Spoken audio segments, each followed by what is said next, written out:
ঈদের ছুটিতে যেহেতু 10-12 দিনের জন্য আমাদের দোকান বন্ধ থাকে, আমরা একটু ঘোরাফেরার জন্য চট্টগ্রাম বন্দর আছি, যেখানে হাজার হাজার জাহাজ সারিবদ্ধভাবে দাঁড়িয়ে থাকে। এখানে আমাদের এখানে আনিস এন্টারপ্রাইজের প্রোভাইডার রাজু ভাই দাঁড়িয়ে আছে।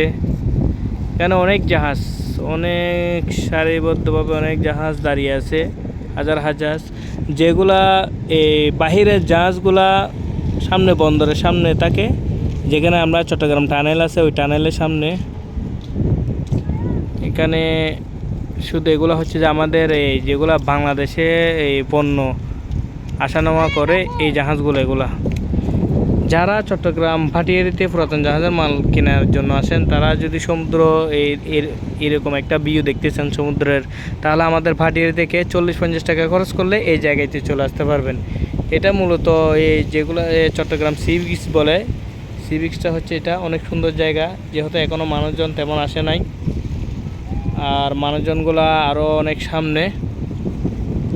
তো যারা আছেন 40-50 টাকা খরচ করলে ভাটিয়ারি থেকে এখানে চলে আসতে পারবেন, অনেক সুন্দর সুন্দর ভিউ দেখতে পারবেন। আর মূলত এই পানিগুলা এখন হচ্ছে যে জোয়ারের টাইম, এই পানিগুলা থাকে না এখানে বালি হয়ে যাবে, এখানে বালি থাকবে।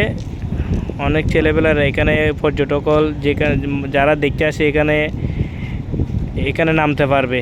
এখানে পানিগুলো আরও অনেক দূরে চলে যায়, এগুলা জোয়ার ভাটা বলে, পানিগুলো অনেক দূরে চলে যায়। এখানে মূলত বালিগুলা দেখা যায়, পানিগুলো থাকে যেখানে জাহাজ দাঁড়িয়ে আছে ওইখানে পর্যন্ত পানি থাকে, এমনি এগুলা দেখা যায়।